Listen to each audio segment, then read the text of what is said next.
Yo l'équipe, c'est Coupure et on se retrouve pour une toute nouvelle vidéo commentée. Troisième vidéo commentée, si je dis pas de conneries d'affilée, là ça commence à devenir un petit peu sérieux là, ça fait plaisir, non sérieusement.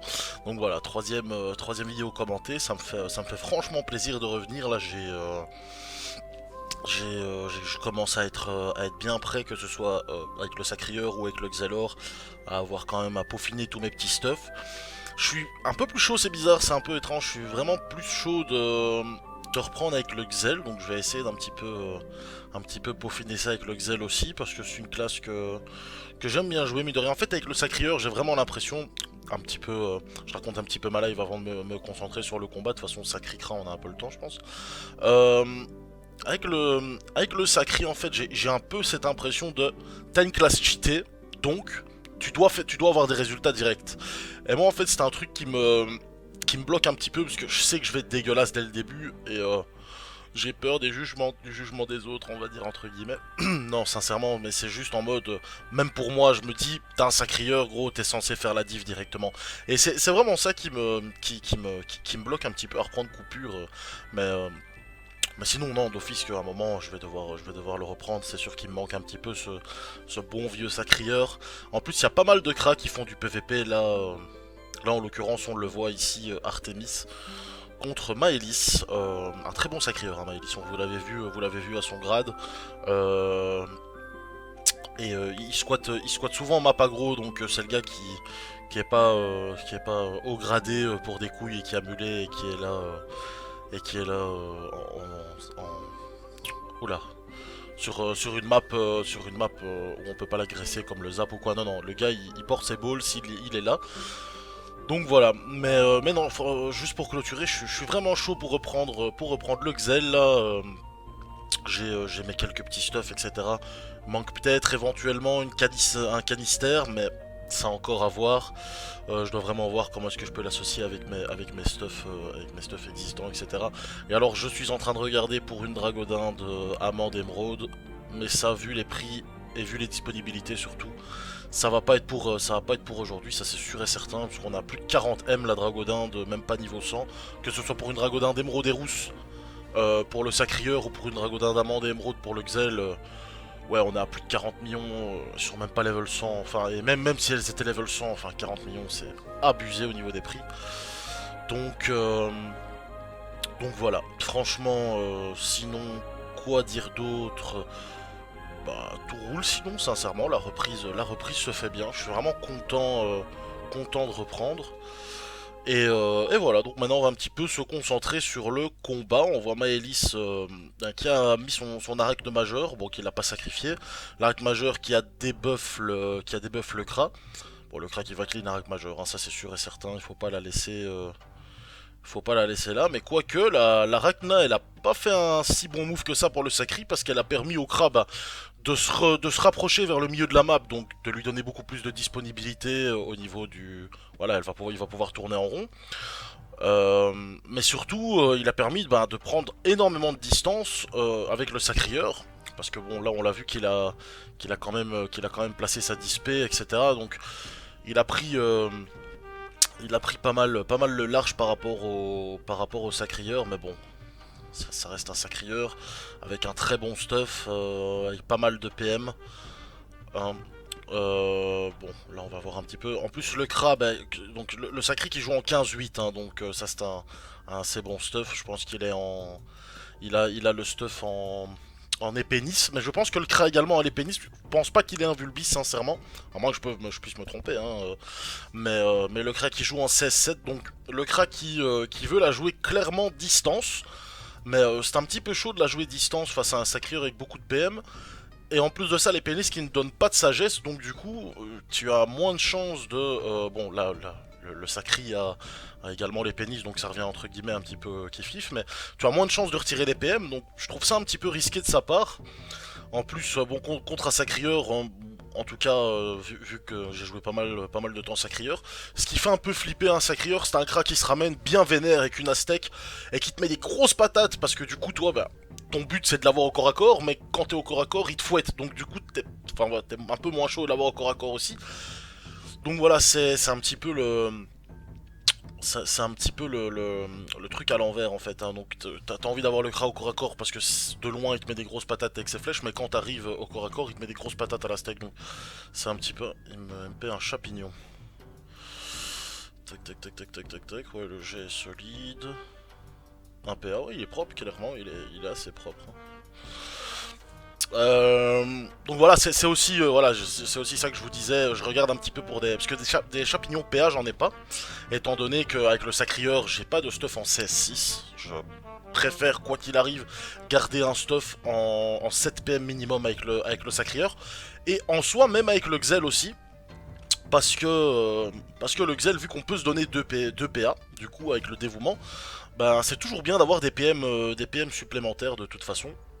Vu qu'on va quoi qu'il arrive être à plus de 16 PA ou 16 PA d'office quoi.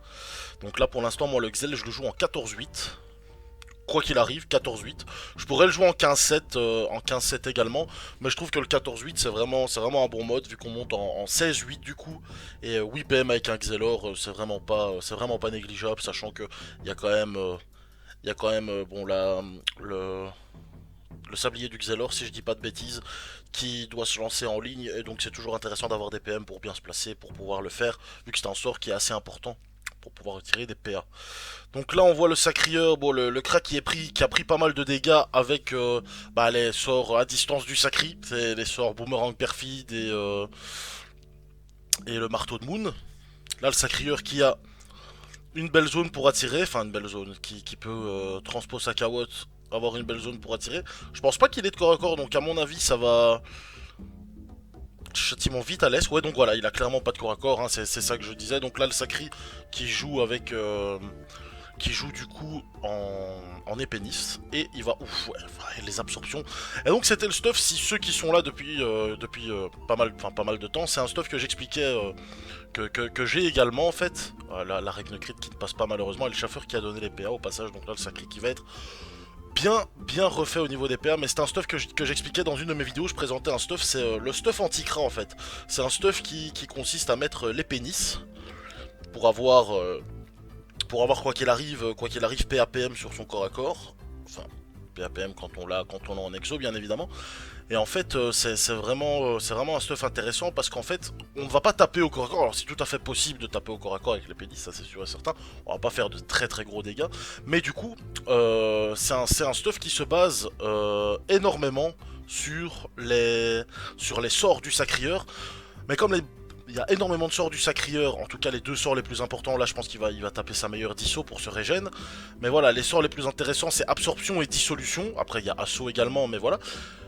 Et vous voyez les dégâts qu'il fait quoi, il tape du. Enfin là il s'est régène à balle, le sacrieur est quasi full life. Il a fait un tour juste en tapant avec ses sorts. Alors certes, il va taper beaucoup moins fort qu'avec un corps à corps, mais au final, il va tellement se régène que, en fait, le combat va juste durer un peu plus longtemps, mais il se régène tellement que le Kra a de grosses difficultés à lui mettre des dégâts. Et en fait, ce qui est intéressant également, c'est qu'un sacrieur, souvent quand il arrive au corps à corps d'un Kra et qu'il veut lui taper avec un corps à corps, avec un cac, ça va pas forcément le soin énormément. Donc du coup le sacrieur qui aura déjà perdu énormément de points de vie en essayant de choper le Kra, quand il arrive au corps à corps, ok, il arrive à lui mettre des dégâts, donc enfin, mais il arrive pas il se soigne pas comme là maintenant avec ses sorts en fait. Donc il est obligé de spam des folies sanguinaires, d'invoque, donc de gaspiller des PA.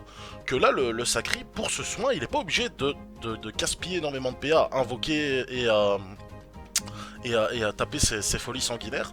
Là, en tapant le Kra, certes moins, mais il arrive à se soin tout autant que si il spammait invocation et folie sanguinaire. Donc je trouve ça, allez, moi je trouve que c'est vraiment un bon stuff. Bon après il faut bien connaître, enfin il faut bien gérer le placement surtout, euh, parce que voilà, c'est vraiment, il faut bien savoir choper le Kra. Et il faut savoir être patient également avec un match comme ça, donc dans un match comme ça contre un Kra. Bon maintenant je pense que Maëlys il connaît bien la classe sacrieur et que ça c'est vraiment pas un problème pour lui. Là maintenant je sais pas ce qu'il va. Ok, il transpo pardon son épée, là il va faire ses deux meilleurs absos. Et vous voyez, 300 à l'absorption, il se régène du 150. C'est vraiment pas négligeable. Il est full life. Hein. Là maintenant, il est full life. Hein. Le Kra, enfin bref, ouais. Bon, vous le voyez par vous-même. Hein, donc le Sacri qui est full life, le Kra il lui reste un peu moins de 1000 points de vie. Et vu ses résistances au Sacri, enfin voilà, il a quand même un très gros bouclier, donc ça aussi ça joue. On va pas se mentir. Mais bon voilà, Sacri, Kroom, etc. Enfin voilà, c'est déjà difficile de lui mettre des dégâts. Mais en plus s'il arrive à se régénérer comme ça tout le long du combat. Donc là le Sacri qui... c'est un petit bug, il a pas pris... Il a pas son... Je les voyais en 15-8. Ah non, bah il a pas perdu de PM, à moins que, je sais plus, bref. Ok, les deux absorptions. Là, bon, le Sacri qui a bien joué, hein. En gros il a bien joué, il a bien su se... Ah non, le crack est en Aztec, mais what the fuck, ouais, j'ai pas compris un truc là. Ou alors il a un Vulbis, mais... Ok, bah il a sûrement un Vulbis, ou alors j'ai bugué dans un truc. Ok, bah... GG pour le Kra de toute façon. Et bah GG au Sacrieur, hein, ça c'est sûr et certain. Je vais essayer de vous trouver un deuxième petit combat. Pour faire deux combats, parce que ça c'était un le combat. A tout de suite. Et voilà, donc on se retrouve pour un deuxième petit combat. Un Xelor contre un Kra, donc Xelor, allez, depuis que j'ai repris, j'en vois clairement moins. Bon, ça reste, voilà, il y en a toujours. Bon, là, lui, c'est quoi, Démonio, je l'ai jamais vu, ce Xelor. Contre ces Flocopop, ouais, Flocopop, c'est un truc comme ça. Là, je suis, comme vous pouvez le voir, hein, là, je suis sur le Xelor. J'ai un petit peu transféré les stuffs vers le Xelor pour voir un petit peu quelles étaient les possibilités, etc. Donc, comme je vous le dis, j'aimerais plus reprendre le Xelor que le Sacrieur dans un premier temps, donc on va voir comment ça se passe. Mais bon, on va se concentrer un petit peu sur le combat. Xelor contre Kra contre Xelor, c'est clairement un match, normalement un combat qui risque de prendre un peu de temps. Bon, le Xel qui est assez haut gradé, mine de rien, hein. Je pense qu'il est grade 5 ou 6, donc c'est pas rien. Je l'ai jamais vu, donc je vais voir un petit peu, ce que ça donne. Moi, ça m'intéresse toujours, hein, en tant que apprenti Xelor, entre guillemets, ouais, on peut le dire clairement, apprenti Xelor.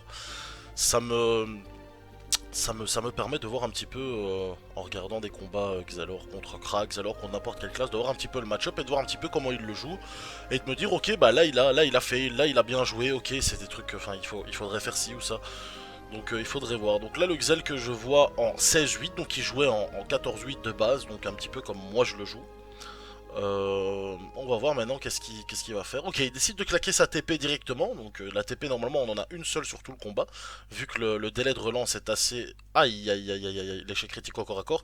Il le joue baguette. Il y a plusieurs façons de jouer Xelor, sincèrement. Moi j'ai Aztec, j'ai Ugarto, j'ai Baguetterel, j'ai un petit peu tout. Donc ok, lui il décide de le jouer baguette. Je pense que c'est un bon call de sa part, sachant que c'est un Kra, donc il aura pas souvent l'occasion d'arriver au corps à corps net, hein, donc la case à côté de lui. Donc je pense que c'est pas un mauvais choix, c'est pas un mauvais choix de sa part. Maintenant il faut voir ce que ça va donner. Il n'y a pas de démotivation qui a été lancée, il y a ouais pas de démotivation, pas de râle. Pas de ralentissement, donc il faut voir un petit peu. Lui, il a directement tenté de taper au corps à corps. Là, il a déjà pris pas mal de dégâts, mine de rien. Donc, on va voir ce que ça va donner, de ce que ça va donner maintenant. Est-ce qu'il va placer quand même un cadran? Bon, le cadran, ça permet au Kra de se régénérer, mais ça permet surtout au Xelor de placer son jeu et d'enlever de l'esquive au Kra. Donc, je pense que ce serait bien de sa part de placer un cadran, sachant que c'est 1 PA le cadran. Là, il y a la démotivation qui est mise, le ralento. Bon, 2 PA, c'est normal au début pour un Xelor de retirer que 2 PA. Ok, il y a 43% de résistance R, sachant que la baguette du Xel est FMR, donc c'est normal qu'il tape pas très très fort, mais bon, c'est quand même tout à fait convenable, hein. On voit que sur un tour, le Kra a pris pas mal cher et il y a un petit peu de régène pour le Xelor, donc c'est pour ça que j'apprécie vraiment cette baguette. Le Doppel très très important, qui va placer des faiblesses au niveau du Kra, donc il fait aussi des démotivations. Donc ça c'est super important, et c'est pour ça en tant que Xelor, ne jamais donner des PA à son Doppel, parce que du coup le Doppel préfère faire 3 aiguilles, plutôt que de faire 2 aiguilles et une démote sur le Kra. Et la démotivation c'est vraiment très important, donc là le Xel qui se fait bien repousser, qui est sous expi, mais normalement qui va arriver à avoir le Kra et à lui faire quand même quelques dégâts. Maintenant, ça m'étonne qu'il ne place pas son cadran. Sincèrement, ça m'étonne parce que là, il pourrait vraiment bloquer le Kra avec un cadran et essayer de... ok, protection aveuglante qui est jouée pour le Xelor. Ça, c'est sur le Doppel qui donne aussi la protection aveuglante. Donc, c'est... Ok, c'est assez bizarre. Donc, c'est assez intéressant au niveau du Doppel. Par contre, c'est bizarre qu'il place son cadran, mais derrière lui. Donc, ok, je comprends le but de ne pas se prendre une flèche de recul. Ça, c'est sûr et certain. On peut dire que c'est bien joué, mais du coup, le cadran n'est pas utile. Donc... Donc du coup ouais ok, my bad, je vais rien dire, je vais dire ok c'est bien joué de sa part, il a mis son cadran, tant pis si ça fait pas de si ça donne pas de faiblesse au Kra, il préfère ne pas se prendre une flèche de recul. Euh, On va voir un petit peu comment ça se passe, il se prend quand même une flèche de dispersion, le Kra et le Xel ont un petit peu à peu près le même nombre de points de vie. Il se prend quand même des très grosses flèches, donc ça il faut faire attention, hein. Très gros dégâts à distance. Alors, le Doppelkra, lui qui fait ses petites flèches un petit peu useless, quoique la flèche ralentissante peut être vraiment très utile. Là, le Xel, on va voir ce qu'il va faire. Normalement, qu'il devrait essayer de se rapprocher en ligne de... Non, ok. Personnellement, j'aurais été plus vers le...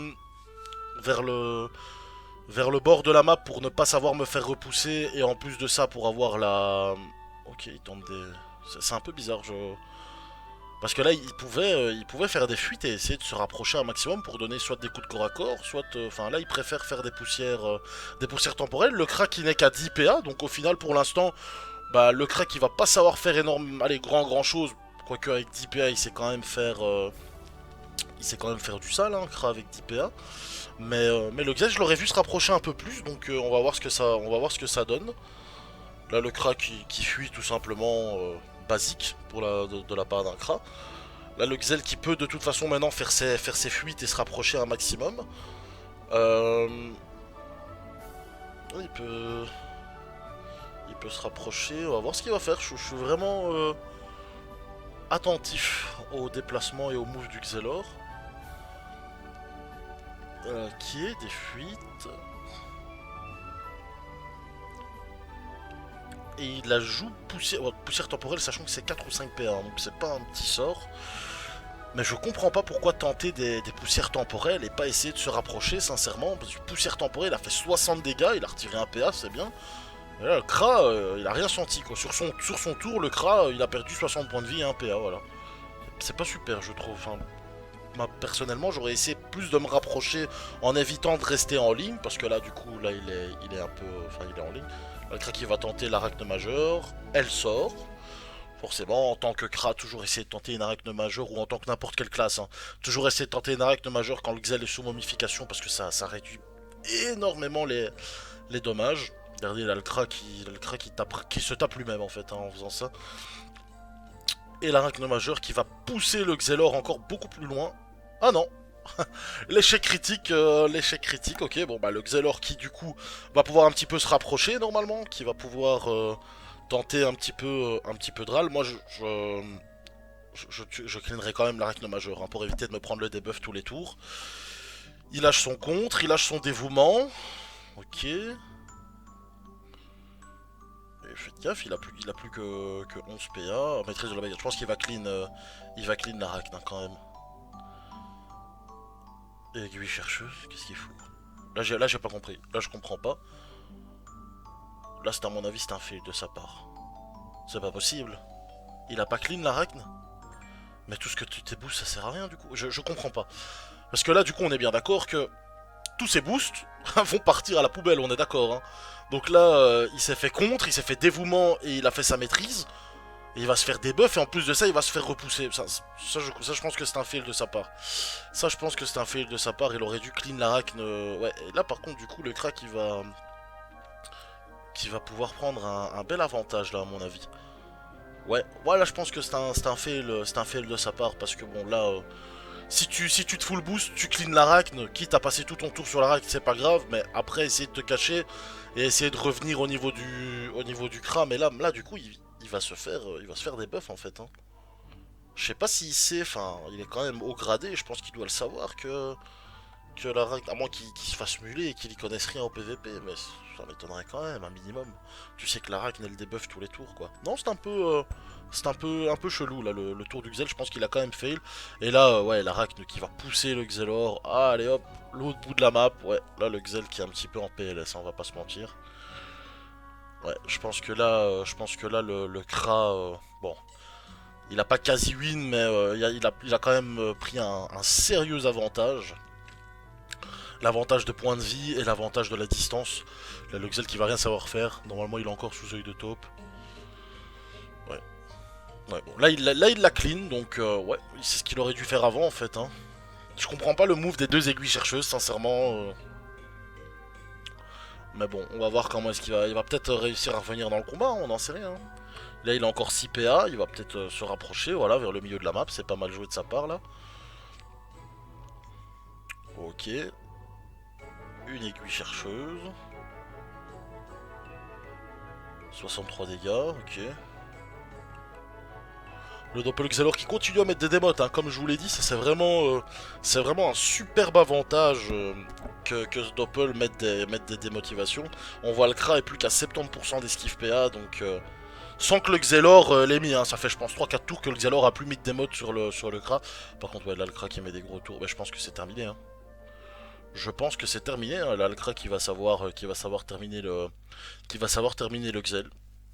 Ouais, bah voilà, terminé. Ouais, je pense que l'avant-dernier tour du Xel, là, le move où il a pas clean l'arachne, il aurait dû clairement, il aurait clairement dû. Donc voilà. Bah écoutez, c'était deux combats assez longs, donc je pense qu'on va s'arrêter sur ça pour cette vidéo. Et voilà, bah écoutez, en espérant que cette vidéo vous aura plu, n'hésitez pas à laisser un petit commentaire pour me dire si c'est bien, si c'est pas bien, s'il y a des trucs à améliorer. Si je me suis trompé, c'est sûr que des fois je me trompe dans mon commentary ou quoi, petite faute d'inattention. Donc voilà, n'hésitez pas à me dire ce que vous en pensez. Et on se retrouve pour une prochaine vidéo. Ciao!